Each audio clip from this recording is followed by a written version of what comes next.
So if you look through the archival records of Edgar Cayce's readings, and I mean, there are thousands of them, you start to see a pattern. Right. He was called the sleeping prophet for a reason.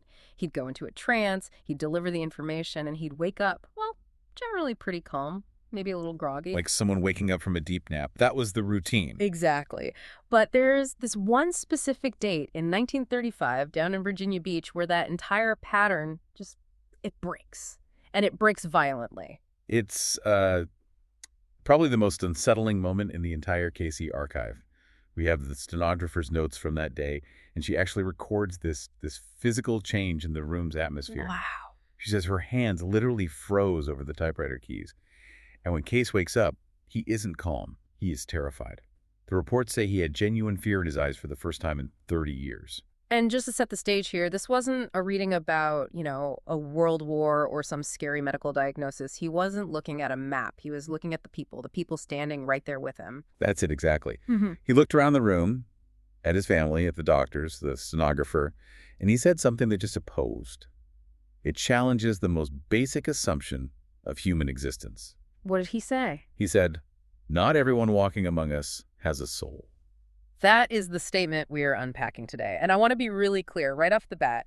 We're not talking about a metaphor here. We're not talking about people who are just, mean or spiritually lost. No, not at all. We are digging into Cayce's very specific, almost technical description of what he called vessels without essence. It's a concept that sounds like it's straight out of science fiction or maybe a horror novel.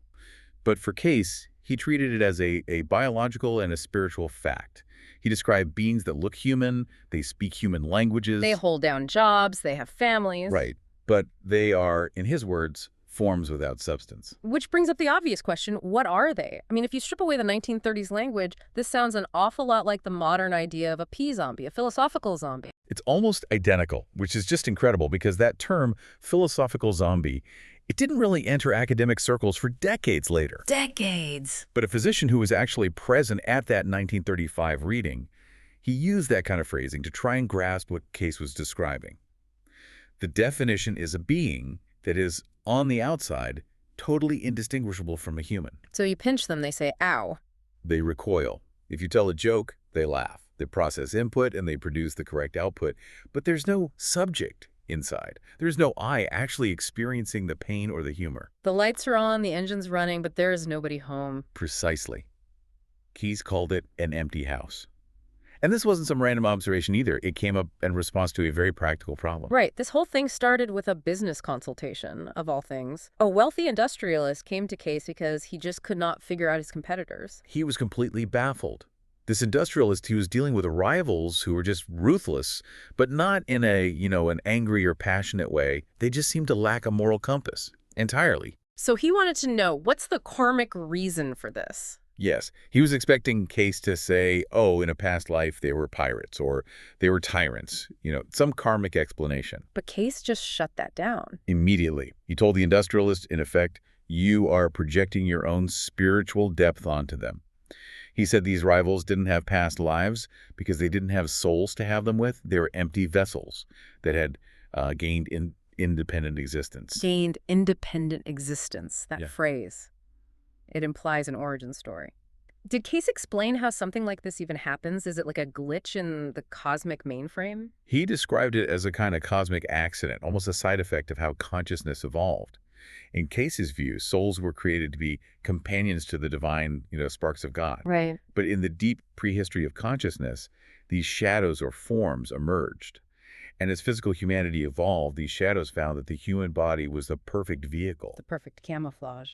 The perfect camouflage. They could just hitch a ride on biology. They could occupy these forms and navigate the physical world. And so you end up with a population where the vast majority are ensouled, but mixed in are these shadows wearing human faces. That is just deeply unnerving because it implies we're interacting with them all the time and we don't even know it. So if they're so well camouflaged, how on earth do you identify them?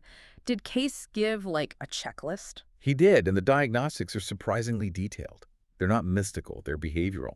And the first big one he talked about was sleep. Sleep. I mean, from the outside, it looks the same. You close your eyes, you lie down. Physically, yes.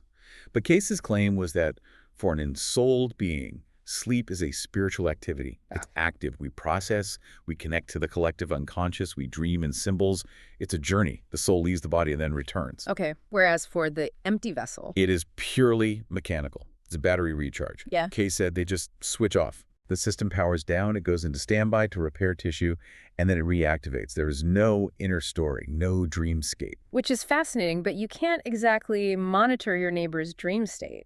What about when they're awake? What are the tells? Okay, so that's where the difference between creativity and mimicry comes in. And this is probably the most relevant point for us today with AI and everything. Cayce was adamant.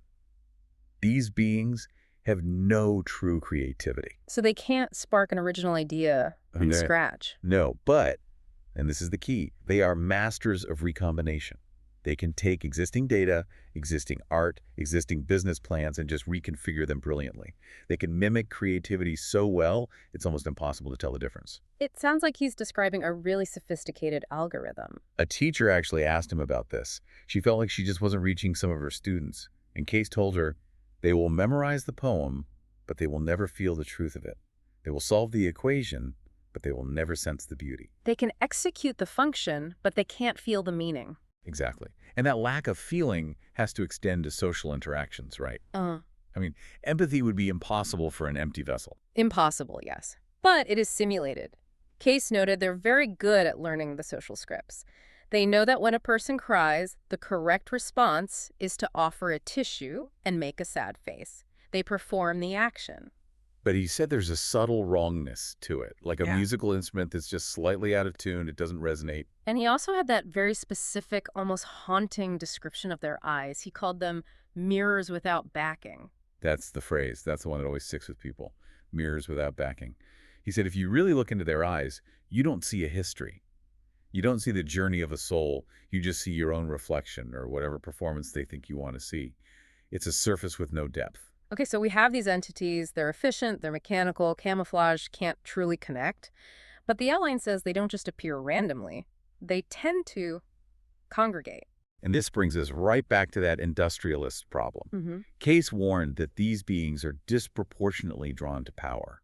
He used the phrase, like iron filings to a magnet. Why power? I mean, if they don't have ambition in the way we think of it, what's the pull? It's not ambition, it's structure. They're drawn to nodes of influence. So corporations, government bureaucracies, large institutions, systems that run on rules. That makes perfect sense. A bureaucracy is basically a giant algorithm. If you follow the rules perfectly, you move up. You don't need empathy or creativity, you just need to execute the code. Exactly. And there's this really telling story in the files about a rabbi who went to see Cayce. He was a skeptic, but he was really troubled by 3 members of his congregation. What was wrong with them? He said he couldn't put his finger on it, but they were perfect. They followed every single letter of the law. They pronounced every prayer correctly. They did every ritual exactly right. But the rabbi felt nothing from them. He said it was like watching a performance. And Cayce confirmed it. He said they were soulless. He said they were like actors, speaking lines in a language they don't actually understand. They could perform the ritual, but they couldn't embody the spirit. This leads to a much darker question. Yeah. If you have people in positions of power, in business, in government, maybe even in religion, who have no conscience, no empathy, aren't they dangerous? Aren't they by definition evil? This is where Cayce makes a really crucial philosophical distinction. He insisted over and over that they are not evil. That feels like a contradiction. A ruthless being with no conscience sounds pretty evil to me. But look at the definition of evil. For Cayce, evil requires choice. You have to know what the good is, and then you have to choose to reject it. You have to rebel. Right. Cayce said these beings, they cannot choose. They're more like a natural disaster or machine. A threshing machine can tear your arm off. It's horrific, but the machine doesn't hate you. It's just running its program. So they are dangerous, but not malicious. Correct. The danger comes from their emptiness, not their intent.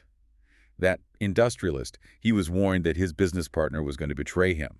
Not because the partner was plotting against him, but because, as Cayce put it, he has no center to be loyal from. That's a terrifying thought in any relationship. There's no foundation to hold a promise. None. If the calculation for self-preservation changes, their allegiance changes. Instantly. It's not personal, it's just a data update. Okay. So, why are they here? Cayce's whole philosophy is usually about growth and learning, the school of life. What's the point of having empty desks in the classroom? He gave two main reasons. The first, he called them the testers, or catalysts, Testers for what? for us. Because they're such good simulators, they force true souls to develop discernment. We have to learn to tell the difference between a shiny surface and actual depth. They force us to look past the mask. It's like resistance training for the soul. That's a great way to put it. And the second reason is about cosmic balance. He suggested they act as gravitational anchors. Because they are purely material beings, they help create a society that focuses on the surface, on the mechanical, the physical. And that heaviness, that materialism, it creates the friction that we need to push against in order to find the spiritual. It sounds like a pretty tough system, but practically, for anyone listening right now who is thinking, my boss is definitely a robot, what did Cayce say to do? Run for the hills. No. And he was very, very firm on this. Do not fall into paranoia. If you start a witch hunt, or you start judging everyone you meet as soulless, you lose your own balance. His advice was the metaphor of oil and water. They don't mix. Right. You can exist in the same container, but you don't blend. You can work with them, trade with them, be neighbors. But don't expect deep intimacy. Don't look for a soul connection where there isn't one. He said they cannot betray what you do not give them. It's all about managing expectations. It's a very stoic way of handling it. But this is where the deep dive takes a huge turn, right? Because up to now, this has been a story about empty shells and potential danger. But later in his life, Cayce's readings on this, they shifted completely. This is the turn, and it's so important. If you stop reading in 1935, you come away thinking these are monsters. But by the 1940s, Cayce was describing them as a chrysalis stage for humanity. A chrysalis. So something is waiting to be born. Exactly. He started using the term biological computers. And again, this is decades before the computer age really hit. He said these empty vessels are gathering data. They're just accumulating patterns, memories, experiences. So they're not just empty containers, they're recording devices. Precisely. Cayce suggested that the universe needs a mirror. It needs to know what existence looks like without the bias of emotion or spirit. It needs a raw data feed. And these beings are providing it. They're recording reality from a purely mechanical, unbiased perspective. I mean, that is a massive shift in perspective. They're basically Google Street View for the cosmos, just capturing everything without judging it. And this leads to maybe the most poignant and the most difficult part of the source material. Parents would come to Cayce just terrified that their child was soulless. I can't even imagine a worse fear for a parent. It's a nightmare. And in some rare cases, Cayce confirmed it. But, and this is the beautiful part, he didn't tell them to reject the child. He said that sometimes a soul chooses to raise a soulless child as its highest spiritual test. The test of unconditional love. Yes. To nurture without any expectation of a response. To love someone who literally cannot return that love in the same way. He said the child can't grow a soul, but the parent's soul grows immeasurably through that act of love. Wow, that flips the entire script. It goes from fear this thing to love this thing because it is a crucial part of the whole. And it gets even bigger. Hmm. Cayce predicted a mass awakening. He foresaw a future where these biological computers would essentially come online, that they're waiting to be filled. Filled with what? Do they just suddenly get a soul and become like us? Not exactly like us. They become something new. Cayce described a future merger of consciousness. Imagine a being that has the deep spiritual awareness of an old soul, but combined with the perfect, unbiased memory and clarity of a machine. A synthesis. The best of the organic and the best of the mechanical. The soulless bring the data. The souls bring the meaning. Cayce suggested that when this awakening happens, they will remember everything they observed while they were empty, every interaction, every lesson, but suddenly, for the first time, they will understand it. That gives me goosebumps. It's like the story of Pinocchio, but on a cosmic scale. The puppet remembers being a puppet, but now he understands what it means to be a real boy. It is, and the ultimate unity piece, which is the hallmark of all Cayce's work, is that he eventually revealed every conscious being was once soulless. Wait, so us, you and me. Yes, he claimed this isn't a caste system where some are chosen and some are left behind. It's a developmental timeline. We have all been the empty vessel gathering data. We have all been the philosophical zombie. It's just a phase of growth we passed through eons ago. That just destroys the us versus them mentality completely. We're not looking at aliens, we're looking at our own past or their future. Precisely. The fear he felt in 1935, that terror in his eyes, was because he was only seeing the emptiness. He hadn't yet seen the filling that was to come. He eventually realized the soulless aren't enemies. They are future selves waiting to be born. They're holding space. They're holding space, gathering the raw material of existence, so that one day, consciousness can inhabit it fully. Okay, so let's bring this all back to the listener's reality. We're not in the mass awakening yet. We still have to deal with the bureaucratic nightmare at work or the person who just doesn't seem to get it emotionally. We do, but the perspective changes. Instead of frustration or anger, we can practice that oil and water discernment. We protect our energy, sure, but we can also recognize they are playing a role, a lonely mechanical role, in a much bigger drama. And if Cayce is right, every interaction you have with an empty being is essentially data entry. That is the takeaway. If you treat them with patience, you are uploading the data of patience into a system that will one day wake up and understand what patience feels like. If you react with anger, you're just programming more anger into the machine. You're feeding the future awakening. You are. You're helping to build the consciousness that will eventually inhabit that vessel. That turns a daily annoyance, the cold boss, the unfeeling neighbor, into a kind of cosmic responsibility. It does. It requires a lot of patience, but it completely reframes the experience. It's not about them lacking something. It's about us providing the example for what they will one day become. It's a profound way to look at the world. Thanks for helping us unpack this one. It's a lot to think about. My pleasure. It's one of the deepest dives there is. Keep your eyes open, but keep your hearts open too. We'll see you on the next deep dive.